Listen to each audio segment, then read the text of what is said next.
Tabe, kung ano ang sitwasyon dito sa area kag labinigid ang sitwasyon sa mga ginpang bakwit nga mga apektado nga residente. Apunta si Sir Reynald Jorge, ang MDRRMO sa may Banwa sa Moses Padilla. Sir Jorge, mayo gabi sa Action Marlon.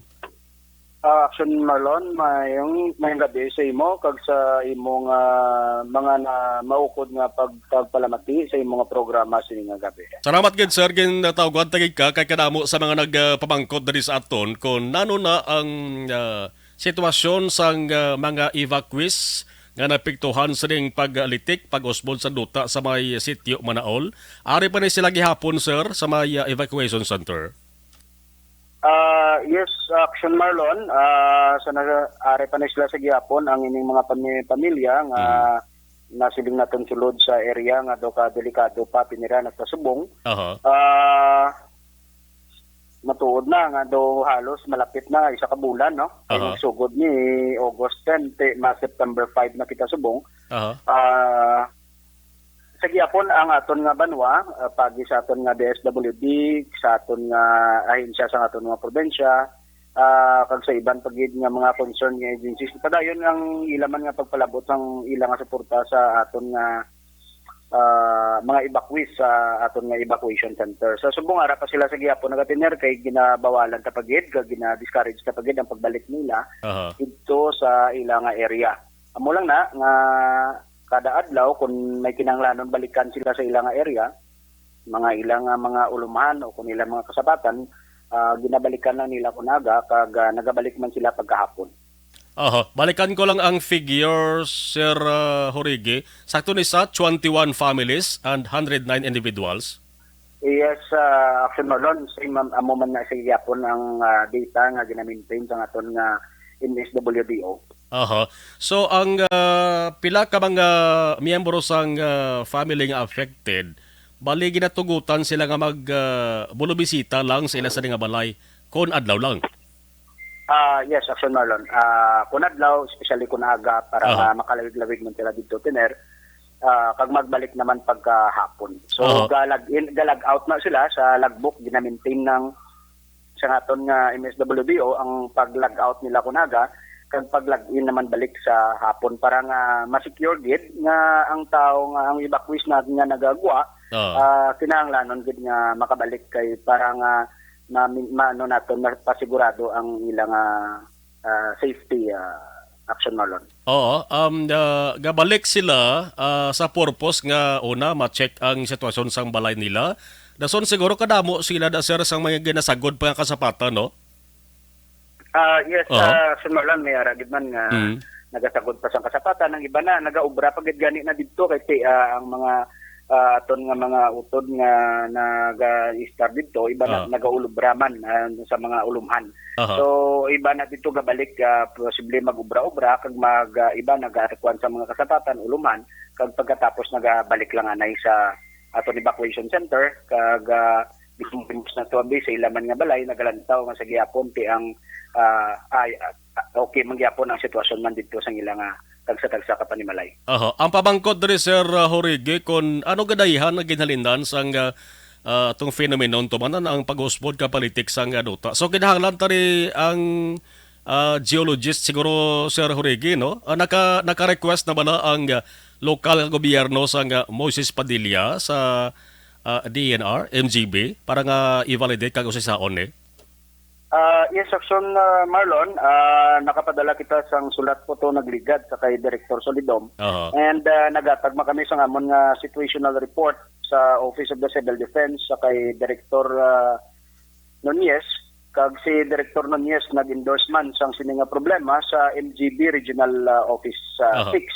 So, ang T-Box, naka-communicate kami, nag-set kami supposed to be initani nga 789 yes ini nga simana ang pagkadto nila o galing natupa sa inablang hindi kami makaupod sa ila or ang chimpo namon do hindi pa namon matag tungod may naka-schedule kami nga training sa DRRM, no? Basic incident command system nga para sa amon makabulig ni sang dako especially sa pag-manage sa ka-incidente or event sa amon nga Banwa. So nagingyo kami nga i-schedule pagka the following week, 12 to 16. So sila naman ang hindi available. Tapos nagkuha na isang schedule kaya ang 19 to 23 naka-schedule naman ang amon nga mayor Honorable Elias Celestina Garcia Yulo pod sa mga heads na mag-conduct sang executive legislative agenda sa subong nga term ni mayor. So tungod sa kabisi sang schedule sini nga September nagkasugtan nga sa 26 to 30 amo nang schedule nga manaog diri ang taga Fibox sa opisina ni Director Solidom kag i-inform lang yan namon ang Mines and Geosciences Bureau sa Region 6 kay open lang sila sa schedule kay kung anong schedule sang Fibox updan man lang sang MGB nga makakadtuman para dungan na lang sila makakabisita sa site, makakandak sang investigation kay ang Fibox ang concern nila more on volcano, fault lines, earthquakes, so mo nang ilaya. So ang MGB naman nagalantaw niya ang mga sinkhole, liquefaction, landslides, iya naman niya sang agency sang Mines and Geosciences Bureau. So lain-lain sila, so mas mayo nga duwa na lang sila good hindi man masigurado kung anong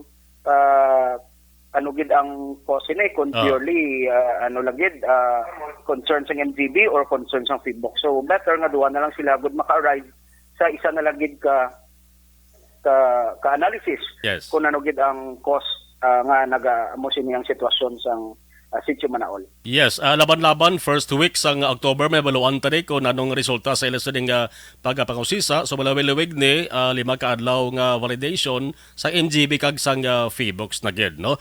Anyway, hibaloon ko Sir Jorge kung ano ang sitwasyon sa area gid sa Sitio Manaol based sa monitoring ninyo, may movement paghihapon ang duta. Nagligad, sige, monitor lang kami, wala pa din kami kabalik dito sa area. So, pero wala pa din daw significant nga, no? Wala pa din man sang significant nga changes sang iyang first nga occurrence sang August 10. May mga, the following week, may mga changes gid man, but lately, do wala naman gid reported kay yung mga tao nga ato sa evacuation center nagapuli to, so naga-inform na sila. So ang ila lang ma-inform nga may jutay nga pag-iyo before, kati especially nga kada hapon bala magsigi ang ulan-ulan. So amo pa na pero wala pa kami kabalik man dito gid sa area. So posible basi try lang namon nga magturutaway ang amon nga team kami makauna to balik or bisan makakandak lang kami interview basi nga makapropamangkot. But so far wala pa man kami kabaton sang report nga may mga significant changes or development sa area. Sige. So doon tani Sir Jorge by first week sang October basi makatuwag liwat sa imo ang aksyon Radyo Bacolod para nga at least may baluan ta gid kung ano gid ang ginahalinan sa di. Sir Jorge, sir, salamat gid sa information kag mayong gabi sa imo. Madamo man nga salamat imo Action Marlon kag sa imo nga istasyon sa imo nga programa. Sa padayon nga paghatag sa aton sang ligwa good na inform naton ang hindi lang imo nga tagpalamati kundi ang amon man diri especially diri sa amon sa Barangay Quintinrimo good nga masundan man nila ang ihitabo sa Sitio Manaol kag maintindihan nila. So thank you Ged kag sige upna na kita magatag sang padayon naton nga update especially sa after visit sa Fibox and MGB. Thank you and mayong gabi sa imong tanan. Salamat kid sir. Action Firing